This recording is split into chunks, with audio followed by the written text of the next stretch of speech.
Okay guys, so video saya hari ini adalah penjelasan mengenai mesin basuh. Apakah perbezaan mesin basuh front loading dengan top loading, dan juga penjelasan mengenai washer dryer. Stay tune.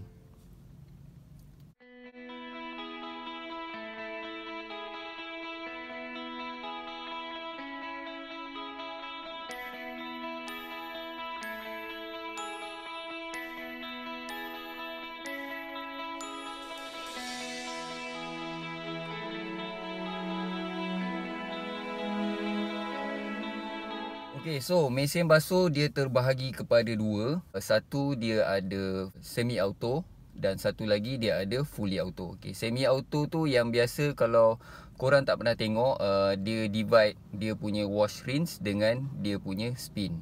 Okay, sebab apa dipanggil semi auto? Certain time korang kena buka dan tutup korang punya pipe air tu. Saya kata kalau korang tengah cuci, kalau air dah masuk dah penuh, so korang kena tutup lah air tu. Bila masuk dekat part rinse pun kena buka balik dan kena tutup balik. Sebab tu dipanggil semi auto lah. Berbeza pula dengan mesin basuh fully auto. Memang semuanya fully, korang just masuk baju, select program, tekan start dan dia akan buat semua. Tak perlu nak tunggu buka air ataupun tutup air sampai habis lah.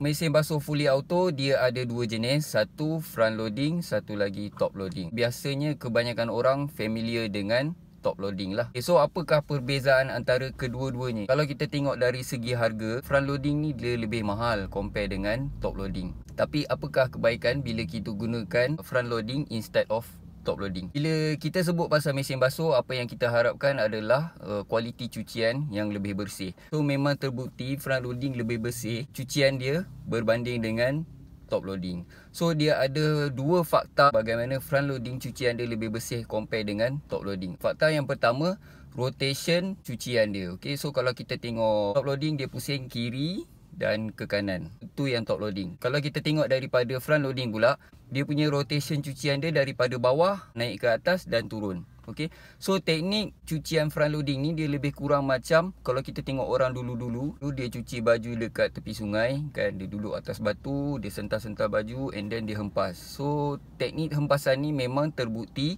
lebih bersih compare dengan macam kita tengok top loading yang dia pusing kiri kanan macam tu saja. Tu yang pertama. Okay, and then yang kedua pula, kenapa front loading lebih bersih daripada top loading? Sebab kebanyakan semua front loading dia ada menggunakan air panas. So kenapa air panas ni dia lebih bersih compare dengan air sejuk? Sebab air panas ni yang first kita tahu dia boleh bunuh bakteria lah. Okay, and then yang kedua pula, air panas ni dia betul-betul boleh melarutkan sabun tu. So bila sabun tu betul-betul larut dan dia senang untuk penetrate ataupun meresap masuk dalam baju lah, untuk menyuci kotoran-kotoran degil yang melekat pada fabric tu. So perbezaan air panas dengan air sejuk ni lebih kurang macam kita buat air Milo lah kan. So kalau macam kita nak minum air Milo, walaupun kita nak minum Milo ais, kita still guna air panas tu sebab air panas tu dia betul boleh melarutkan Milo tu. Okay, kalau kita guna air sejuk dia memang tak jadilah. Samalah juga dengan sabun. So kalau kita gunakan air panas, sabun tu senang larut dan senang untuk meresap ke dalam baju. Dari segi kelebihan-kelebihan yang lain, kalau kita tengok front loading ni, kebanyakan semua front loading sekarang yang berada di pasaran semua menggunakan teknologi inverter. So bagaimana inverter motor dalam mesin basuh, dia boleh menjimatkan tenaga. Kalau kita comparekan dengan non-inverter, macam previous sebelum ni video saya mengenai inverter aircon, so konsep dia save energy tu lebih kurang sama. Untuk mesin basuh inverter pula, cara dia save adalah penggunaan variable speed yang bersesuaian mengikut kapasiti baju. Okay, so sebagai contoh kita tahulah 10 helai baju dengan 20 helai baju. Secara fizikalnya berat tak sama antara 10 helai dengan 20 helai. So kalau yang inverter ni, dia boleh menggunakan gear yang rendah untuk baju yang sikit, dan dia boleh menggunakan gear yang tinggi untuk baju yang banyak, untuk dia putarkan drum tu. So compare dengan non-inverter, dia tak ada gear, dia hanya on dengan off menggunakan satu speed saja.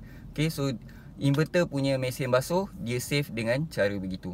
Okay, and then kita masuk pula kepada washer dryer. Ada orang pernah tanya dekat saya, kelemahan kalau kita menggunakan combo, maksudnya 2 in 1 washer dryer ni adalah apabila salah satu function rosak. Misal kata untuk cucian ke ataupun untuk dry ke, salah satu rosak, so kita tak boleh guna dua-dua. So, lebih bagus kita gunakan yang independent washer dengan dryer. Kalau tanya pada pendapat saya, memang secara faktanya memang betul lah kalau kita guna yang 2-in-1. Kalau salah satu rosak, memang kita tak boleh guna dua-dua sekali. Itu salah satu kelemahan 2-in-1. Kalau kita tengok 2-in-1 combo ni berbanding dengan independent, contoh macam independent, awak cuci baju, dia akan stack lah. Maksudnya washer dekat bawah dan dia punya dryer dia dekat atas.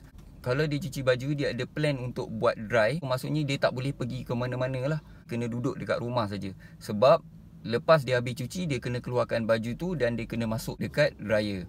Okay, so berbeza pula dengan washer dryer 2-in-1. Kita boleh set untuk kita buatkan dia cucian dengan dryer sekali at the same time. So maksudnya dia cuci dulu and then lepas tu baru dia buat dryer 2-in-1. So tu antara salah satu kelebihan 2-in-1. Kelebihan-kelebihan yang lain pula, 2-in-1 ni dia lebih save space lah. So maksudnya tak perlu nak menggunakan ruang yang banyak compare dengan independent punya washer dryer.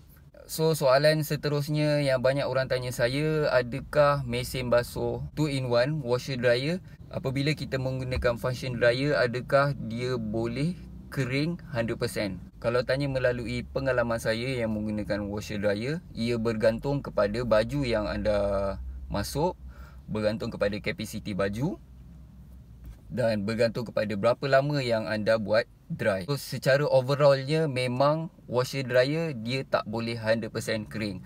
So sebagai contoh, saya masukkan bukan 100% tu, misal kata awak masuk 15 helai baju, kemungkinan 12 helai baju tu 100% kering, tetapi ada 3 helai yang mungkin tak kering. So biasanya 3 helai yang tak kering ni kain-kain yang tebal sikit.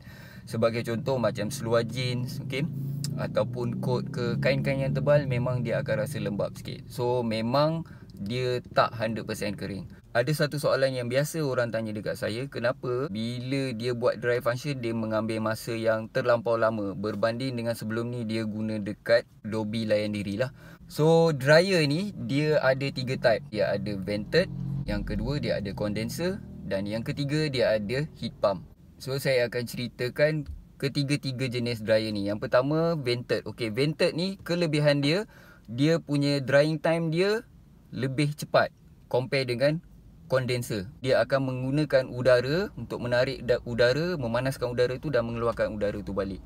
Daripada segi masa, untuk vented ni dia agak cepat. Tetapi kelemahan vented adalah awak kena pasang hose dekat belakang tu. Dia agak sukar bagi orang yang mungkin dryer dia akan letak dekat dalam rumah, so agak sukar untuk dia bawa hose tu untuk pasang untuk keluar rumah. And then saya nak cerita pasal condenser pula. Condenser ni dia punya kelebihan tak perlu pasang hose macam vented. So dia hanya ada water tank. So water tank bila air dah penuh, awak kena buka water tank tu, awak kena buang lah air yang dekat dalam water tank tu.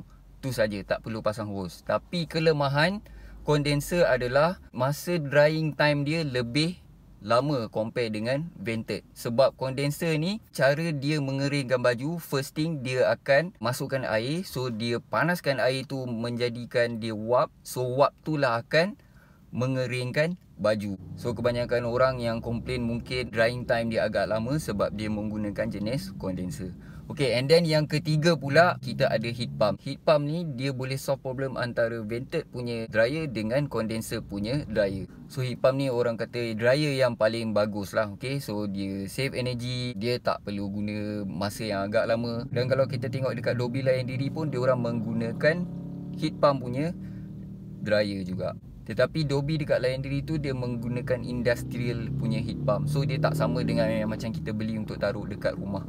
Sebab industrial punya heat pump ni dia menggunakan tenaga bahan api. So kalau kita tengok dekat belakang dinding Dobby layan diri tu, memang satu dryer tu dia letak satu tong gas. Berbeza dengan yang macam kita beli dekat rumah, dia menggunakan tenaga elektrik.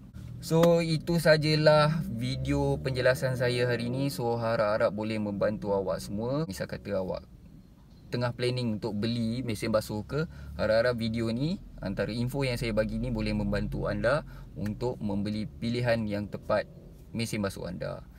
Sekian, terima kasih.